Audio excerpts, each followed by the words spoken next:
இது ரெண்டோட similarities and difference பார்ப்போம். இந்த ஆன் ஆஃப் ஸ்விட்ச் பார்த்தீங்கன்னா ஒன்று இந்த மாதிரி ஸ்லைடிங் டைப்ல இருக்கும், இல்லை அப்படின்னா இப்படி பட்டனை கிளிக் பண்ணி ஆன் பண்ணுற மாதிரி இருக்கும். ஆன் ஆஃப் ஸ்விட்சில் பெரிய டிஃபரன்ஸ் எதுவுமே கிடையாது. இந்த ரெண்டு கேம்லையுமே நமக்கு ஆர்டிகுலேட்டிங் ரொட்டேட்டிங் டிஸ்ப்ளே வந்து இருக்கு. அதாவது டிஸ்ப்ளேவை ஃபிளிப் அவுட் பண்ணி ஃபுல்லாக ரொட்டேட் பண்ணிக்கலாம். இந்த vlogging பண்ணுறவங்களுக்கும் யூடியூப்ல வீடியோ பண்ணுறவங்களுக்கும் இந்த மாதிரி டிஸ்ப்ளேவை வெளியில் எடுத்து இப்படி நம்மளை ஃபேஸ் பண்ணி திருப்பி வச்சுக்கிறது ஒரு ரொம்ப பெரிய ப்ளஸ். இந்த மாதிரி ஃபீச்சர்ஸ் இப்போ கிராப் பாடிலையும் கொடுக்க ஆரம்பிச்சிட்டாங்க, ஃபுல் ஃப்ரேம்லையும் கொடுக்க ஆரம்பிச்சிட்டாங்க. ஸோ தாராளமாக கிராப் பாடியே போதும். ரெண்டு கேம்லையும் மெமரி கார்டு போர்ட் எப்படி இருக்கிறத பார்க்கலாம். ஸோ சோனியோட கேமராவில் மெமரி கார்டு போர்ட் ரெண்டு கொடுத்துருக்காங்க. அட் டைமில் ரெண்டு கார்டு போட்டு நம்ம ரெக்கார்ட் பண்ணிக்கலாம். இதுவுமே பிரைஸ் அதிகமாக இருக்கிறதுக்கு ஒரு காரணம் தான். ஏன்னா ஃபுட்டேஜ் வந்துட்டு நமக்கு மிஸ் ஆகவே ஆகாது. ஒரு அமௌண்ட் வாங்கி நம்ம ஷூட் பண்ண போவோம். அப்படி ஷூட் பண்ண போகல ஃபுட்டேஜ் மிஸ் ஆகி போச்சுன்னா என்ன பண்ணுறது, கார்டு கரெக்ட் ஆயிடுச்சுன்னா என்ன பண்ணுறது, இதை தவிர்க்கிறதுக்காக தான் ரெண்டு மெமரி கார்டு ஸ்லாட் வந்து கொடுத்துருக்காங்க. அட் டைமில் ரெண்டு கார்டு போட்டு ரெண்டு கார்டையும் நம்ம வந்து ரெக்கார்ட் பண்ணிக்கலாம். ரெண்டு கேம்லையும் பேட்டரி போடுற கம்பார்ட்மெண்ட் எப்படி இருக்கிறத பார்க்கலாம். சோனியில் பேட்டரி போடுற கம்பார்ட்மெண்ட் பார்த்தீங்கன்னா பெரிய டிஃபரன்ஸ் இல்லை. சோனி அப்படி தான் இருக்கு, ஃபியூஜிலையும் அப்படி தான் இருக்கு. இந்த டோரை ஓப்பன் பண்ணிட்டு பேட்டரி எவ்வளோ தள்ளி இந்த லாக்கை நம்ம இது பண்ண வேண்டாம், பேட்டரி புஷ் பண்ணாலே ஆட்டோமேட்டிக்காக லாக் விழுந்துரும். இந்த லாக்கை மட்டும் ரிலீஸ் பண்ணா போதும், பேட்டரி வெளியில் வந்துரும். இதுதான் கிராப் பாடிலையும் இப்படி தான் இருக்கு, ஃபுல் ஃப்ரேம்லையும் இப்படி தான் இருக்கு. ரெண்டு கேம்லையும் எஃப் ஸ்டாப்ஸ் கண்ட்ரோல் பண்ற டயல் எப்படி கொடுத்துருக்காங்கிறத பார்க்கலாம். இந்த சோனி கேமரால எஃப் ஸ்டாப் கண்ட்ரோல் பண்றது, அதாவது அப்பச்சரை கண்ட்ரோல் பண்ற வீல் பார்த்தீங்கன்னா ஃப்ரண்ட்ல இருக்குது இல்லையா, அதே மாதிரி தான் ஃபியூஜிலையும் அப்பச்சரை கண்ட்ரோல் பண்ற வீல் வந்து ஃப்ரண்ட்ல தான் இருக்கும். மேக்ஸிமம் ஃப்ரண்ட்ல ஒரு வீல் கொடுத்துருக்காங்க அப்படினாவே அது அப்பச்சரை கண்ட்ரோல் பண்ணக்கூடிய ஒரு வீலா தான் இருக்கும். சட்டர் ஸ்பீடை கண்ட்ரோல் பண்ற வீல் எப்படி இருக்குங்கிறத பார்க்கலாம். மேக்ஸிமம் கேமரா பின்னாடி இருக்கிற வீல் வந்து சட்டர் ஸ்பீடை கண்ட்ரோல் பண்ற வீலா தான் இருக்கும் எல்லா கேமராலையும். ஐஎஸ்ஓவை கண்ட்ரோல் பண்ற வீல் எப்படி இருக்குங்கிறத பார்க்கலாம். இது நம்ம கஸ்டமைஸ் பண்ணி வச்சுக்க முடியும். நமக்கு தேவைக்கு ஏற்ற மாதிரி எந்த வீல வேணாலும் ஐஎஸ்ஓக்கு கஸ்டமைஸ் பண்ணிக்க முடியும். எல்லா கேமராலையும் இந்த மாதிரி ஃபீச்சர்ஸ் இருக்குமா அப்படின்னா தெரியல. ஒரு சில கேமரால கொடுத்துருப்பாங்க. இல்ல அப்படின்னா ஃபங்க்ஷன் பட்டன் இருக்கு இல்லையா, ஃபங்க்ஷன் பட்டன் உள்ள போனோம் அப்படின்னா நமக்கு ஐஎஸ்ஓவை கண்ட்ரோல் பண்றதுக்கான ஆப்ஷன் வரும். அதை யூஸ் பண்ணி கூட கண்ட்ரோல் பண்ணிக்கலாம். ரெண்டு கேமராலையும் ட்ரைபாட் மவுண்ட் எப்படி கொடுத்துருக்காங்கிறத பார்ப்போமா. நம்ம இந்த பேஸ் பிளேட் இருக்கும், ட்ரைபாடோட பேஸ் பிளேட். இந்த பேஸ் பிளேட்டை இதுல போட்டு மவுண்ட் பண்ணிட்டு இந்த ஈஸியா வந்து ட்ரைபாட்ல இதை அசெம்பிள் பண்ணிக்கலாம், டிஸ்மேண்டிலும் பண்ணிக்கலாம். இப்போ சோனி கேமரால இருக்கக்கூடிய இந்த ட்ரைபாட் மவுண்ட் பண்ற இது எப்படி கொடுத்துருக்காங்கிறத பார்க்கறோம் இல்லையா. இந்த ஃபியூஜி ஃபிலிம் கேமராவுக்கும் சரி, இல்ல சோனி கேமராவுக்கும் சரி, இல்ல வேற எந்த பிராண்ட் கேமராவும் சரி, இந்த மாதிரி மவுண்ட் பண்ணிட்டு இந்த பேஸ் பிளேட்டை கொண்டு வந்து ட்ரைபாட்ல அசெம்பிள் பண்ணிக்கலாம். எந்த பிரச்சனையும் இல்ல, அழகா மவுண்ட் ஆகும். எல்லா டிஎஸ்எல்ஆர் மிரர்லெஸ் கேமராஸ்லயுமே இந்த ட்ரைபாட் மவுண்ட் பண்ணக்கூடிய ஹோல் வந்து கொடுத்துருக்கா செய்வாங்க. இது கண்டிப்பா எல்லா கேமராலையுமே தேவைப்படுங்கிறது. சோ ரெண்டுலயுமே ஜாய்ஸ்டிக் ஃபங்க்ஷன்ஸ் வந்து கொடுத்துருக்காங்க. இந்த ஜாய்ஸ்டிக் ஃபங்க்ஷன்ஸ் எதுக்கு யூஸ் ஆகுது அப்படின்னு பாத்தீங்கன்னா, நம்ம ஃபோக்கல் பாயிண்ட்ஸை நகர்த்துறதுக்காக இந்த ஜாய்ஸ்டிக்கை நம்ம யூஸ் பண்ணிக்கலாம். இந்த ஜாய்ஸ்டிக் பாத்தீங்கன்னா சோனி கேமராவிலையும் கொடுத்துருக்காங்க, ஃபியூஜி கேமராலையும் கொடுத்துருக்காங்க. பட் என்ட்ரி லெவல்ல இருக்கக்கூடிய எல்லா கேமராலையும் இந்த ஜாய்ஸ்டிக் ஃபங்க்ஷன்ஸ் இருக்குமான்னு கேட்டா டவுட் தான். ஏன்னா பிரைஸ் கம்மியா இருக்கு அப்படின்னா இந்த மாதிரி ஃபீச்சர்ஸ் கொஞ்சம் கம்மி பண்ணுவாங்க. நான் வச்சிருக்க ரெண்டு கேமராலையும் இருக்கு. ரெண்டு கேமராலையும் மெனு பட்டன்ஸ் எப்படி கொடுத்துருக்காங்கிறத பாருங்க. எல்லா பிராண்ட்ஸும் மெனு வந்து ஒரே மாதிரி கொடுக்க மாட்டாங்க, மாறி மாறி தான் இருக்கும். பட் அது பிரச்சனை கிடையாது. மெனுக்குள்ள இருக்க வேண்டிய விஷயங்கள் தான் நமக்கு முக்கியம். எல்லா கேமராலையும் மெனுக்குள்ள இருக்கக்கூடிய விஷயங்கள் என்னவோ ஒண்ணா தான் இருக்கும். வேற வேற கேமரால வேற வேற பிராண்ட்ல அது வேற வேற இடங்கள்ல பேர் வேணா அப்படி கொஞ்சம் மாத்தி வச்சிருப்பாங்களே தவிர மத்தபடி எல்லா கேமராலையும் ஒரே ஃபங்க்ஷன் தான் பண்ண போகுது. எல்லா கேமராவும் போட்டோ தான் எடுக்க போகுது. போட்டோ எடுக்கிறதுக்கு தேவையான கண்ட்ரோல்ஸ், அந்த கண்ட்ரோல்ஸ் ஒரு பிராண்ட்ல என்ன மாதிரி இருக்கும் அதே தான் இன்னொரு பிராண்ட்ல இன்னொரு மாதிரி இருக்க போகுது. ஃபங்க்ஷன் பட்டன் அப்படிங்கிறது சோனி கேமராலையும் சரி, ஃபியூஜி ஃபிலிம் கேமராலையும் சரி, நிக்கான் கேமராலையும் சரி, கேனன் கேமராலையும் சரி, எந்த பிராண்ட் கேமராவா இருந்தாலும் ஃபங்க்ஷன் பட்டன்ங்கிறது கொஞ்சம் கொஞ்சம் அப்படி பிச்சு போட்ட மாதிரி கொஞ்சம் மாதிரி தான் இருக்கும். சோனியோட டெலிட் பண்ற பட்டன் அண்ட் ஃபியூஜியோட டெலிட் பண்ற பட்டன்ல என்ன இருக்கு பெருசா கிளிக் பண்ணா டெலிட்டிங் ஆப்ஷன் கேட்க போது செலக்ட் பண்ணி டெலிட் பண்ண போறோம், அவ்வளவுதான். பெரிய டிஃபரண்ட் இல்ல. செல்போன்ல நம்ம பண்ணாத விஷயமா. அதே போல ப்ளேபேக் பட்டன், நம்ம ப்ரீவியூ பார்க்குற பட்டன் கூட அதை சொல்லுவோம். அப்போ எல்லா கேமராலையுமே நம்ம எடுத்த போட்டோவை ப்ரீவியூ பண்ணி பார்க்கறதுக்கு ஒரு பட்டன் வந்து கொடுத்திருப்பாங்க. அந்த பட்டன் தான் ப்ளேபேக் பட்டன் சொல்லுவோம். இந்த ப்ளேபேக் பட்டன் கண்டிப்பா இருக்கும். போட்டோ எடுக்கிறோம் அப்படின்னா டக்குனு அழுத்தி ப்ரீவியூ பார்க்குற மாதிரியான பட்டன் எல்லா கிராப் பாடி கேமராஸ்லயும் இருக்கும், ஃபுல் ஃப்ரேம் கேமராஸ்லயும் இருக்கும். ரெண்டுலயும் மோட் டயல் எப்படி கொடுத்திருக்காங்க அப்படிங்கறத பாருங்க. சோனி கேமரால மோட் டயல் பாத்தீங்கன்னா கம்மியான ஆப்ஷன்ஸ் தான் இருக்க மாதிரி தெரியுது. பிகாஸ் இது ஃபுல் ஃப்ரேம் கேமரா நிறைய ஆட்டோமேட்டிக் கண்ட்ரோல்ஸை கட் பண்ணிட்டு கொடுத்திருக்காங்க. அதே மாதிரி கிராப் பாடியில் பாத்தீங்க அப்படின்னா நிறைய ஆட்டோமேட்டிக் செட்டிங்ஸ் வந்து கொடுத்திருக்காங்க. இந்த மாதிரி ஆட்டோமேட்டிக் செட்டிங்ஸ்லாம் நம்ம யூஸ் பண்ணி ஷூட் பண்ணும்போது நிறைய விஷயங்களை சிம்பிளிஃபைடா கொடுத்த மாதிரி இருக்கும், ஈஸியா அண்டர்ஸ்டாண்ட் பண்ணிக்கிற மாதிரி இருக்கும். இந்த கிராப் பாடியா இருக்கட்டும் இல்ல ஃபுல் ஃப்ரேமா இருக்கட்டும், ரெண்டு கேமராலையுமே இந்த MSPA இது என்ன MSPA அப்படிங்கிறது மட்டும் காமனா கொடுத்திருக்காங்களே, அது ஏன்? மோட் மேனுவல் மோட்ல கேமரா எந்த வேலையும் பார்க்காது, லைட்டை மட்டும் அண்டர்ஸ்டாண்ட் பண்ணிட்டு இண்டிகேட்டர் மட்டும் காமிச்சிட்டு இருக்கும். லைட் வந்து இவ்வளவு கம்மியா இருக்கு, இவ்வளவு கூட இருக்கு அப்படிங்கிற ஒரு இண்டிகேஷன் மட்டும் நமக்கு காமிச்சிட்டு இருக்கும். மத்த எந்த வேலையும் கேமரா கண்ட்ரோல் பண்ணாது. நம்ம தான் கேமராவை கண்ட்ரோல் பண்ணி எதை எப்படி வைக்கணும் அப்படிங்கறத மாத்தி போட்டு ஷூட் பண்ற மாதிரி இருக்கும். எஸ் அப்படிங்கிறது என்னங்கறத பார்ப்போம். எஸ் அப்படினா ஷட்டர் ப்ரையாரிட்டி மோட் நான் சொல்லிட்டேன். ஷட்டர் ப்ரையாரிட்டி மோட்ல கேமரா ஷட்டர் ஸ்பீட மட்டும் நம்ம கண்ட்ரோல்ல விட்டுரும், மத்த எல்லா விஷயத்தையும் ஆட்டோமேட்டிக்கா கேமராவே பாத்துக்கும். ஏ அப்படினா அப்பர்ச்சர் ப்ரையாரிட்டி மோட்னு சொல்லிட்டேன். இதுல அப்பர்ச்சர் அப்படிங்கிறது மட்டும் நம்ம கண்ட்ரோல்ல விட்டுரும், மத்த வேலை எல்லாத்தையுமே கேமராவே பாத்துக்கும். சோ அப்பர்ச்சர் அப்படிங்கறத நம்ம கண்ட்ரோல் பண்ணா போதும், மத்த எல்லா ஃபங்க்ஷன்ஸையும் கேமரா ஆட்டோமேட்டிக்கா கண்ட்ரோல் பண்ணிக்கும். அது எவ்வளவு ஷட்டர் ஸ்பீட் வைக்கணும், எவ்வளவு ஐஎஸ்ஓ வைக்கணும், வேற எதை இடத்துல வைக்கணும் அப்படிங்கறத கேமரா பாத்துக்கும். நம்ம ஷட்டர் ஸ்பீட மட்டும் கண்ட்ரோல் பண்ணிட்டு அழகா போட்டோ எடுத்து போயிடலாம். சோ பிகினிங்கா கேமராவை பழகும்போது நம்ம இந்த எஸ் மோட் அண்ட் ஏ மோட்ல போட்டு பழகும்போது நமக்கு ரொம்பவே கன்வீனியன்ட்டாவும் ஈஸியாவும் இருக்கும் நம்ம போட்டோ எடுக்கிறதுக்கு. இதுல நம்ம தெரிஞ்சிக்கக்கூடிய விஷயம் என்னன்னா அப்பர்ச்சர்னா என்ன, ஷட்டர் ஸ்பீட்னா என்னங்கிறது. அப்பர்ச்சர்னா என்ன தெரிஞ்சுக்கணும்னா நீங்க இந்த வீடியோ பாருங்க, ஷட்டர் ஸ்பீட்னா என்ன தெரிஞ்சுக்கணும்னா நீங்க இந்த வீடியோ பாருங்க. இந்த ரெண்டு வீடியோலயும் நான் டீடைலா அப்பர்ச்சர்னா என்ன, ஷட்டர் ஸ்பீட்னா என்ன அப்படிங்கறத கிளியரா வித் எக்ஸாம்பிள்ஸோட ஷூட் பண்ணியே காமிச்சேன். ஸோ எல்லா பட்டனுமே எல்லா மெனுவுமே சேமாக இருக்குது அப்படின்னா அப்புறம் எதுக்குடா ஃபுல் ஃப்ரேம் அப்படி தானே கேட்குறீங்க? எனக்கும் தெரியுது. நான் முன்னாடியே சொன்ன மாதிரி ஃபுல் ஃப்ரேமுக்கும் கிராப் பாடிக்கும் சென்சார் டிஃப்ரென்ஸ் இருக்குது. சென்சாரோட சைஸ் வந்து நம்ம பெருசாக போணுச்சு அப்படின்னா அதோட ப்ரைஸும் அதிகமாக தான் போகும். ஏன்னு பார்த்தீங்கன்னா சென்சார் சைஸ் பெருசாக இருக்கிறதுனால நிறைய நல்ல விஷயங்கள் இருக்குது. என்னன்னு பார்த்தீங்கன்னா லோ லைட்டில் ரொம்ப லைட் கம்மியாக இருக்கிற இடத்துல ஃபுல் ஃப்ரேம் சென்சார்ஸ் வந்து நிறைய லைட்டாக உள்வாங்கிக்கும். அப்படிங்கும்போது லோ லைட்டில் கூட நல்லா பிரைட்டான ஃபோட்டோஸ் எடுக்க முடியும். இன்னொரு விஷயம், இந்த லென்ஸில் இருக்கக்கூடிய பேக்ரவுண்ட் பிளர் எக்ஸாக்டாக என்ன பேக்ரவுண்ட் பிளர் ஆக்சுவலாக கிடைக்கணுமோ அதை அப்படியே கொடுக்கக்கூடியது ஃபுல் ஃப்ரேம் கேமரா. இதுவே கிராப் பாடி கேமராவில் கொஞ்சம் கம்மியாகும். இதில் இருக்க பேக்ரவுண்ட் பிளரை விட அந்த கிராப் ஃபேக்டர் வந்து குறையிறதுனால கிராப் பாடி கேமராஸில் கொஞ்சோண்டு பேக்ரவுண்ட் பிளர் குறையும் சேம் ஃபோக்கல் லென்த்லேயே.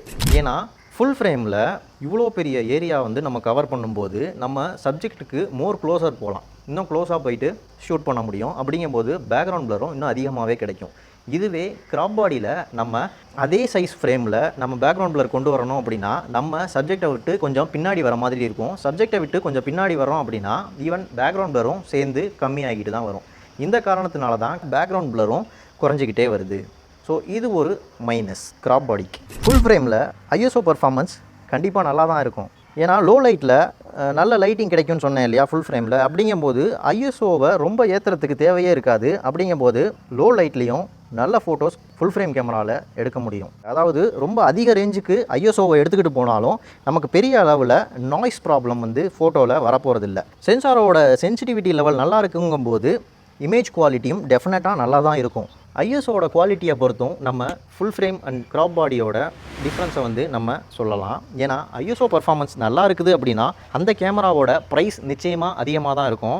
அடுத்தது ஃபோக்கஸ் பண்ணுற விஷயம். இந்த ஃபோக்கஸ் பண்ணுறது குயிக்காக ப்ரெடிக்ட் பண்ணணும் அப்படின்னா ப்ரைஸ் அதிகமாக போடுற கேமராஸில் இந்த மாதிரி ஆட்டோ ஃபோக்கஸிங் சிஸ்டம்லாம் கொஞ்சம் அக்யூரேட்டாகவும் கொஞ்சம் ஃபாஸ்ட்டாக குயிக்கராக பண்ணுற மாதிரியும் கொடுத்துருப்பாங்க. கிராப் பாடியில் ரொம்ப என்ட்ரி லெவலில் பிகினிங்காக இருக்கக்கூடிய கேமராஸ்லாம் பார்த்தீங்க அப்படின்னா அந்த அளவுக்கு குயிக்காக வந்துட்டு ஃபோக்கஸை ப்ரெடிக்ட் பண்ணாது. அது கொஞ்சம் ஸ்லோவாக இருக்கும். இந்த நேரத்தில் வந்து நம்ம பண்ணக்கூடிய அந்த ஃப்ரேமிங்கும் அது ஃபோட்டோ எடுக்கக்கூடிய அந்த ஒரு சப்ஜெக்ட் வந்து மிஸ் ஆகிறதுக்கு வாய்ப்பு இருக்குது. அது வந்து கொஞ்சம் லேக் ஆனிச்சு அப்படின்னா அந்த மொமெண்ட் மிஸ் ஆகிடும். எதிர்பார்த்த ஷாட்டை வந்து நம்மளால் எடுக்க முடியாமல் போயிடும். ஸோ இந்த மாதிரி விஷயங்களுக்கும் ப்ரைஸுக்கும் ஒரு லிங்க் இருக்குது இல்லையா? ஸோ இதெல்லாம் வந்து நல்லா இருக்கணும் அப்படின்னா கேமராவோட ப்ரைஸ் கண்டிப்பாக அதிகமாக தான் இருக்கும். அப்படிங்கிற பட்சத்தில் நம்ம ஃபுல் ஃப்ரேம் தான் வாங்கணும்னு நான் சொல்லலை, ஃபுல் ஃப்ரேமில் இதெல்லாம் வந்து கொடுத்துருப்பாங்கன்னு சொல்ல வரேன். அதனால தான் அதோட ப்ரைஸ் வந்து அதிகமாக இருக்குது. அதே மாதிரி கிராப் பாடியில் கொஞ்சம் ஹையர் அண்ட் கேமராலாம் போகிறோம் அப்படின்னா ஃபுல் ஃப்ரேமுக்கு நெருக்கி அந்த பட்ஜெட்டுக்கு இருக்கக்கூடிய கேமராலாம் நம்ம எடுக்கிறோம் அப்படின்னா அந்த மாதிரி கேமராஸ்லையுமே இந்த மாதிரி ஃபோக்கஸிங் விஷயங்கள்லாம் கூட இன்க்ளூட் பண்ணி கொடுத்துருப்பாங்க. அந்த மாதிரி இன்க்ளூட் பண்ணி கொடுத்துருக்கும் போது டெஃபினட்டாக நம்ம அந்த மாதிரி கேமராவை நம்ம சூஸ் பண்ணி வாங்கிக்கலாம். நம்ம எதிர்பார்க்குற ஃபீச்சர்ஸ்லாம் வந்துட்டு ரொம்ப என்ட்ரி லெவலில் இருக்கக்கூடிய கேமராஸில் இருக்காது. ஸோ அந்த மாதிரி கேமராஸை வாங்குறத விட கொஞ்சம் மிட் ரேஞ்சில் இருக்கக்கூடிய கேமராவை பார்த்து வாங்கிக்கிறோம் அப்படின்னா நமக்கு இது பெட்டர் பர்ஃபார்மன்ஸாக இருக்கும். அப்புறம் ஃபுல் ஃப்ரேமுக்கும் கிராப் பாடிக்கும் இருக்கக்கூடிய மேஜர் டிஃப்ரென்ஸ் என்னன்னு பார்த்தீங்க அப்படின்னா பில்டு குவாலிட்டி. பில்டு குவாலிட்டி அப்படிங்கிறது டெஃபினட்டாக ஃபுல் ஃப்ரேமில் நல்லா தான் பண்ணியிருப்பாங்க.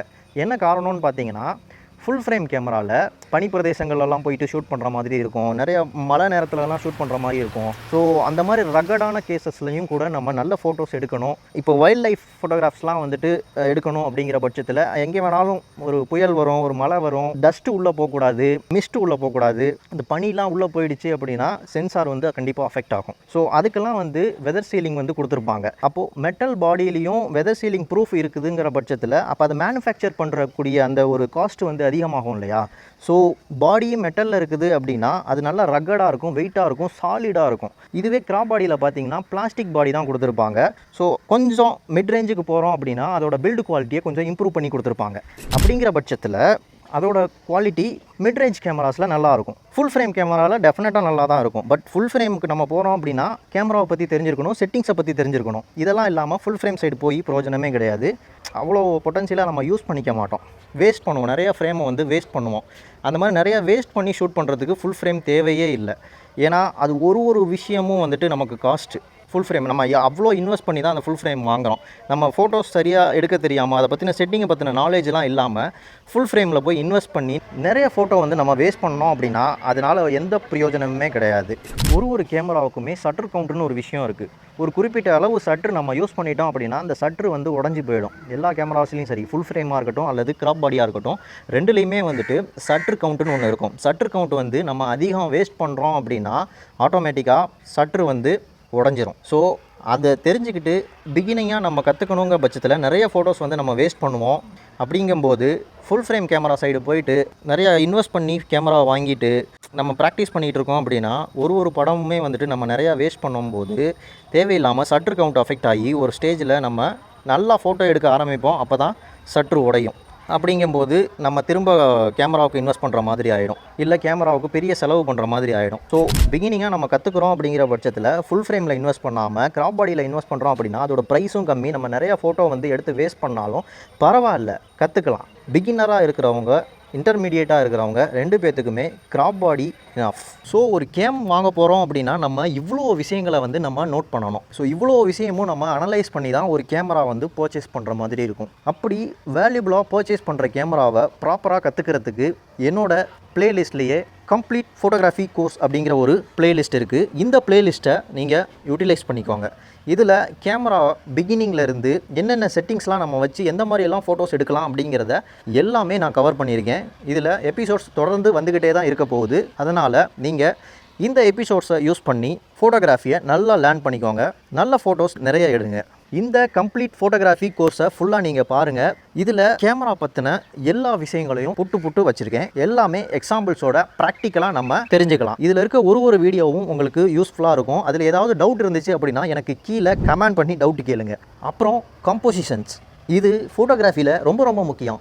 ஒரு ஃபோட்டோகிராஃபராக எடுக்கிற ஃபோட்டோ மட்டும் எப்படி நல்லா இருக்குது, இதுவே நம்ம செல்ஃபோன் வச்சு எடுக்கிற ஃபோட்டோ ஏன் ஃபோட்டோகிராஃபர் எடுக்கிற அளவுக்கு அவ்வளோ நல்லா இருக்க மாட்டேங்குது. இதுவே ஒரு ஃபோட்டோகிராஃபர் கையில் நம்ம ஒரு செல்ஃபோனை கொடுத்து அவருக்கு அந்த ஃபோட்டோவை எடுத்து கொடுத்தா அது மட்டும் எப்படி நல்லா வருது, இது எங்கேயாவது யோசிச்சிருக்கிறீங்களா? இது ஏன்? இது தெரிஞ்சுக்கணும் அப்படின்னா நீங்கள் ஃபோட்டோகிராஃபி கம்போசிஷனை பற்றி தெரிஞ்சுக்கணும். இந்த கம்போசிஷன்ஸ்லாம் என்ன அப்படிங்கிறத நான் 1 by 1 இதுக்கும் எபிசோட்ஸ் கொடுத்துக்கிட்டே வந்துகிட்டு இருக்கேன். இந்த ஃபோட்டோகிராஃபி கம்போசிஷன் அப்படிங்கிற பிளேலிஸ்ட்டுக்குள்ளே வந்தீங்க அப்படின்னா இதுக்குள்ள பார்ட் 1, பார்ட் 2, பார்ட் 3, பார்ட் 4 சொல்லி கிட்டத்தட்ட ஒரு 15 வீடியோ இன்னும் போஸ்ட் பண்ணிக்கிட்டே தான் இருக்கிறேன். இந்த கம்போசிஷன்ஸ் எல்லாமே நீங்கள் தெரிஞ்சுக்கிட்டீங்க அப்படின்னா உங்களுக்கு செல்ஃபோனை வச்சு ஃபோட்டோ எடுக்கணும்னா கூட நல்ல ஃபோட்டோஸ் நீங்கள் எடுக்கலாம். சப்ஜெக்டை எப்படி ஃப்ரேம் பண்ணணும் அப்படிங்கிற விஷயத்தை தான் நான் இந்த கம்போசிஷன் மெத்தடில் சொல்லியிருக்கேன். ஸோ இது எல்லாமே ஈஸியாக கற்றுக்கக்கூடிய விஷயம் தான். எல்லாருக்குமே யூஸ்ஃபுல்லாக இருக்கும். உங்கள் கையில் ஒரு கேமராவே இல்லைனா கூட நீங்கள் நல்ல ஃபோட்டோ எடுக்கணும் அப்படின்னா இந்த கம்போசிஷன் டெக்னிக்ஸ்லாம் தெரிஞ்சிருந்துச்சு அப்படின்னா நீங்கள் எதிர்பார்த்த மாதிரியான ஃபோட்டோஸை நீங்கள் ஃப்ரேம் பண்ணி நீங்கள் ஷூட் பண்ணிக்க முடியும். ஃபோட்டோகிராஃபி காம்போசிஷனை பற்றி நீங்கள் தெரிஞ்சுக்கணும் அப்படின்னா நீங்கள் இந்த பிளேலிஸ்ட்டை போயிட்டு பாருங்கள். இந்த பிளேலிஸ்ட்டில் நீங்கள் காம்போசிஷனை பற்றி ஃபுல்லாகவே தெரிஞ்சுக்கலாம். இதை யூஸ் பண்ணி நீங்கள் ஷூட் பண்ண ஆரம்பிச்சிட்டிங்க அப்படின்னா உங்கள் ஃபோட்டோஸ் டெஃபினட்டாக நல்லா தான் வரும். ஸோ வேறு ஒரு நல்ல இன்ஃபர்மேஷனோட அடுத்த வீடியோவில் பார்க்கலாம். அது வரைக்கும் bye from Mohanarajan. Thank you, bye.